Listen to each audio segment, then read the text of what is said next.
देखिए, वक्फ amendment bill जो भारत सरकार ला रही है, भारत सरकार ने अपनी मंशा पहले ही जाहिर कर दी थी जब इसको पार्लियामेंट में पहली बार लाए थे जेपीसी को भेज करके। और ज्वाइंट पार्लियामेंट्री कमेटी ने तमाम पक्षों को बहुत पेशेंटली सुना है। सबको सुनने के बाद में एक रिपोर्ट तैयार करके भेजी सरकार को। और अब उम्मीद है कि जो बिल आएगा वो बहुत अच्छा बिल आएगा, उस पर सार्थक चर्चा भी होनी चाहिए और चर्चा होगी, अच्छा बिल पास होगा। लेकिन आपका जो सवाल है कि जहां तक मुसलमानों को भड़काया है, बिल्कुल ये बात सही है। पिछले कुछ दिनों में जो बयान देखने में आए हैं कि लोगों को ये जज्बाती तकरीर करके बताया जा रहा है कि आपकी मस्जिद छीन जाएंगी, दरगाहें छीन जाएंगी, इमाम बाड़े छीन जाएंगे, ये बातें सरासर गलत है। देखिए, डेमोक्रेसी में पक्ष विपक्ष, सहमति असहमति एक डेमोक्रेसी का पार्ट है। और कोई संवैधानिक तरीके से अगर प्रोटेस्ट भी करते हैं तो उनको अधिकार है, करें, कोई इश्यू नहीं।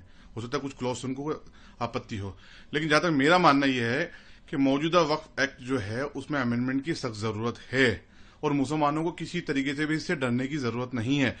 देखिए, मीडिया पे आके बयान देना वो आधिकारिक बयान नहीं। जब सरकार पार्लियामेंट में खड़े होकर आधिकारिक तौर पर बयान दे रही है भारत सरकार कि ये किसी के खिलाफ नहीं है, कोई आपकी मस्जिद दरगाहें नहीं छीनी जाएंगी, इमाम बाड़े नहीं छीने जाएंगे, तो हमें उस ऑथेंटिक बयान को, आधिकारिक बयान को मानना चाहिए। और जो जज्बात भड़काने की कोशिश की जा रही है ये गलत है सरासर।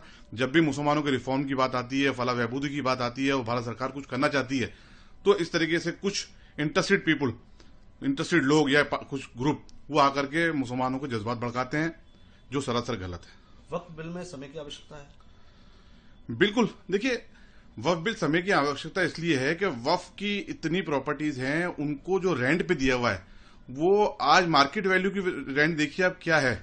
और किसी ने 8 रुपए में ले रखा है, किसी ने 10 रुपए में ले रखा है, किसी ने 500 में ले रखा है, किसी ने 1000 रुपए में ले रखा है, जबकि वो प्रॉपर्टी की वैल्यू करोड़ों में है। उसका रेंट भी लाखों में आना चाहिए, लेकिन ना तो उसका लाखों में रेंट आ रहा है और ना ही जो रेंट आ रहा है उसका ढंग से यूटिलाइजेशन हो रहा है, कम्युनिटी के लिए कोई इस्तेमाल नहीं किया जा रहा है।